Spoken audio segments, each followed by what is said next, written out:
Eee, Pengalaman menarik apa yang Kakak alami selama belajar ilmu antropologi? Sebenarnya banyak ya, apalagi kebudayaan itu sifatnya dinamis dan Mmm, sebenarnya manusia tuh aneh, aneh in a Aneh. sense bahwa manusia itu selalu berubah dan nilai-nilai yang kita anut itu akan selalu berubah. Kebudayaan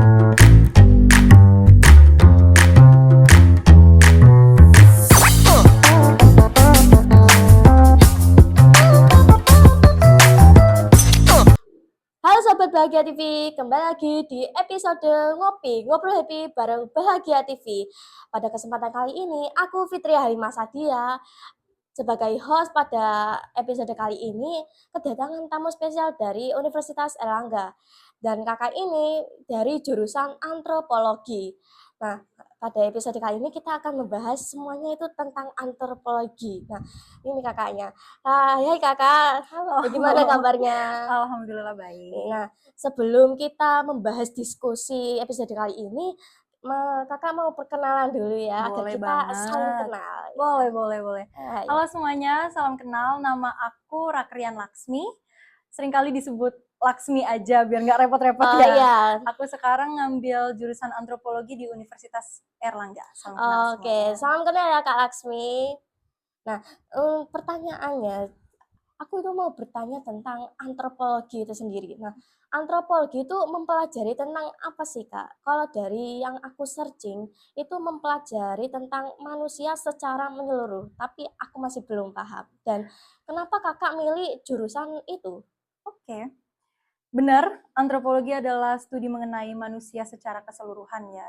Jadi kita mempelajari bagian biologis dan juga kulturalnya manusia. Jadi Oh, hal-hal seperti kalau misalnya kamu ngeh ya, mungkin ya, beberapa orang yang di daerah China atau mungkin dan Afrika itu kan kulitnya beda. ya, Nah itu kan sebelumnya kayak ada migrasi manusia yang akhirnya mereka pindah-pindah. bertempatan di masing-masing daerah. Nah itu tuh Oh, juga ada jejak-jejak antropologisnya. Itu kalau di kita tuh namanya antropologi ragawi. oh, Terus juga ada antropologi sosial budaya. Itu hal-hal yang ngomongin tentang etnis. Mungkin mempelajari mengenai masyarakat Jawa atau Madura atau Sunda seperti itu. oh Nah, begitu ya. kembali ke pertanyaan kenapa aku milih antropologi ya? Ya.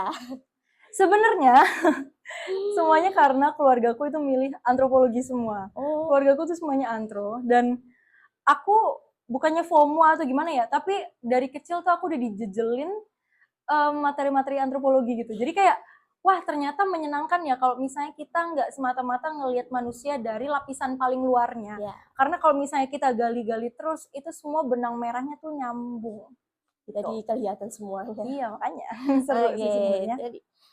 jadi untuk pertanyaan kedua nih Kak. Oke. Nah, selama Kakak kuliah antropologi, hal menarik apa atau pengalaman menarik apa yang Kakak rasakan atau Kakak, mmm, baru tahu tentang manusia atau budaya? Hmm, Manusia dan budaya gitulah. Oke.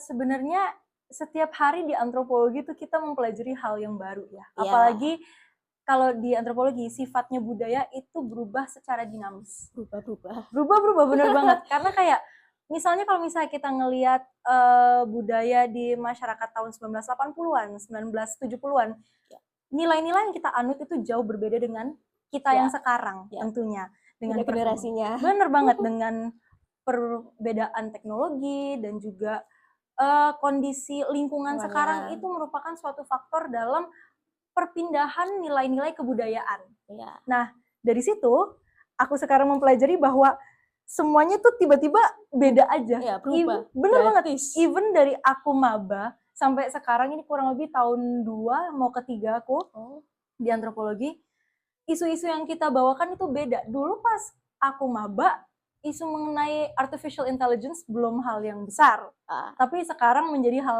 yang besar gitu. sangat besar. Dan menurutku yang menarik adalah media sosial sih. Media sosial dan bagaimana kita merespon media sosial sebagai suatu hal yang besar. Karena menurutku itu udah masuk menjadi suatu isu.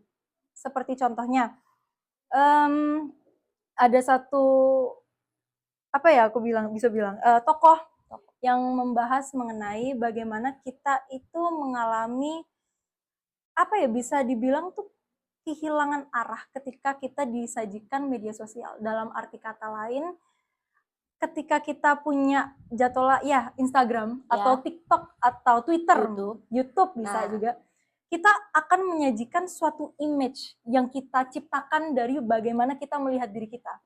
Pasti kalau misalnya aku nanya kamu, menurut kamu aku kelihatannya bagaimana dari luar? Kamu pasti punya pendapat masing-masing. Iya benar. Tapi aku ketika aku membuat media sosialku, aku akan menyajikan sifat-sifat yang aku pengen orang lain itu mengenal aku dengan itu. Ya branding lah bisa dibilang. Nah, itu tuh membuat kita tuh jadi kehilangan sense of self kita. Nah, dari situ bisa masuk ke berbagai macam topik lainnya kayak mungkin bisa dibilang ya losing sense of self, terus simulacra, bisa juga masuk ke cancel culture. Itu merupakan hal yang besar sih. Yang cancel culture, aku tuh penasaran cancel culture itu kayak gimana sih Kak? Cancel culture itu sebenarnya fenomena sih, ketika gimana ya, kamu pernah nggak ngelihat siapa yang pernah di cancel tuh kalau misalnya di Indonesia? Mungkin Nikita Mirzani lah. Iya, siapa anaknya tuh? Loli ya? Iya Loli. Nah, Loli itu merupakan suatu seleb lah bisa dibilang ya. Ya, influencer kayak gitu. Influencer bener banget. Nah, dia itu melakukan suatu kesalahan. Entahlah, aku nggak terlalu ngikutin dramanya, tapi pada dasarnya dia melakukan suatu kesalahan yang karena emang seleb kan emang hidupnya tuh dari masyarakat ya, dari attention yang mereka berikan ke masyarakat. Nah, dari situ ya masyarakat dengan pandangannya mereka sendiri, ya netizen lah, ya pasti bakal nge-cancel tokoh si Lolinya ini. Oh, jadi penghapusan atau kayak boykot gitu. Yes, bener banget, boykot. Dan menurutku itu suatu hal yang abstrak ya, karena kita nggak kenal netizen itu siapa.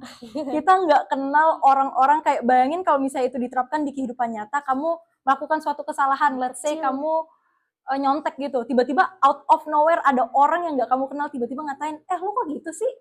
Lu tuh siapa ya? Kayak gitu tuh kayak aneh kan sebenarnya.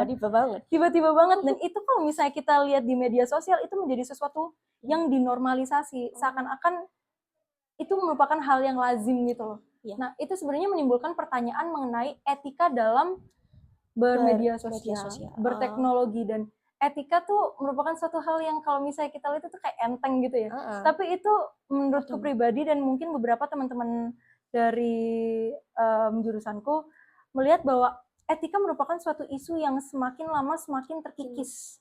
Kayak etika makin hilang, bener banget. Karena balik lagi ada perkembangan teknologi dan itu juga menyebabkan perkembangan nilai-nilai yang dianut, dan itu sangat menarik sih sebenarnya kalau dipelajari. Dan itu satu hal yang sangat besar dan kompleks dan rumit kalau misalnya kita obrolin itu secara menyeluruh. Aduh, udah nggak bakal kelar-kelar. Literally antropologi.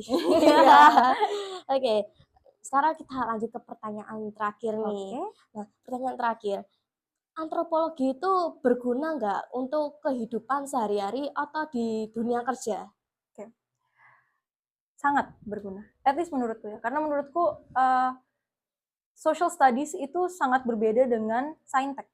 Ketika kita berpikir saintek, mungkin dia anak kedokteran, dia mungkin anak teknik gitu. Itu merupakan ilmu yang ketika kamu lulus, outputnya adalah barang gitu loh. Kayak udah jelas terapan bisa dibilang. Tapi social studies adalah, menurut aku melihatnya sebagai investasi mindset sih.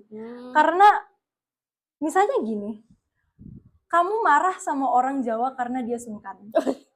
Tapi kamu gak bisa nyalain orang Jawa itu sendiri kan karena dia sungkan. Ya kan cuma oknumnya lah. Iya, dan bisa dibilang itu merupakan value-value yang mereka pegang. Nah, antropologi itu menurutku sangat penting dalam berempati sih. Jadi kita bisa melihat bagaimana latar belakang orang itu, latar belakang kebudayaan, dan kebudayaan itu mencakup hal yang sangat luas, mulai dari religi, mulai dari mata pencarian, even bahasa, itu semua dikaji tuntas dalam antropologi. Dan balik lagi, investasi mindset.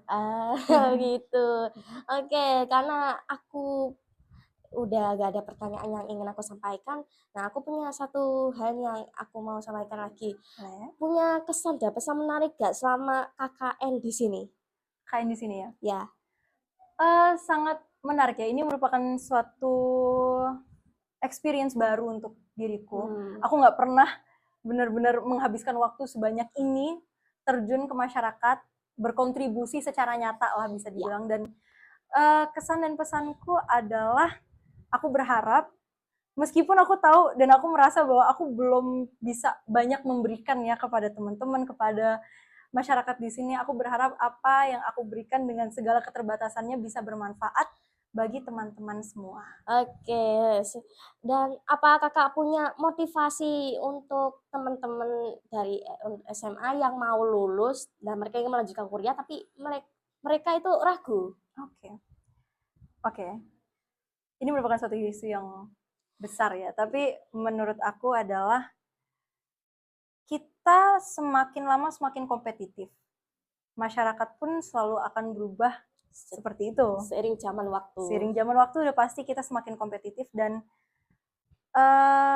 untuk menjadi yang terbaik itu butuh pengorbanan. Dan kita tuh, ya manusia siapa sih yang mau hidup nggak nyaman gitu lah ya. Iya. Tapi ketidaknyamanan itulah yang membuat kita semakin berkembang. Dan menurut aku kuliah adalah salah satu investasi terbesar dan terbaik yang aku pernah lakukan dalam hidupku. Alhamdulillah aku juga mendapatkan privilege itu. Jadi aku harap teman-teman semua apabila kalian memiliki privilege itu dan insya Allah pasti ada jalannya lah ya, ambil. Karena mimpi tuh nggak ada ruginya. Kejar aja deh. Oke. Sekali lagi terima kasih ya Kak karena sudah meluangkan waktunya untuk episode podcast untuk hari ini. Semuanya tentang antropologi. Nah, karena sudah tidak ada yang ingin aku tanyakan, maka kita bisa mengakhiri podcast untuk hari ini. Di episode-episode selanjutnya kita juga bakal kedatangan kakak-kakak dari Universitas Erlangga juga, tapi nanti dengan host yang berbeda. Nah, sampai jumpa untuk episode selanjutnya. Bye-bye.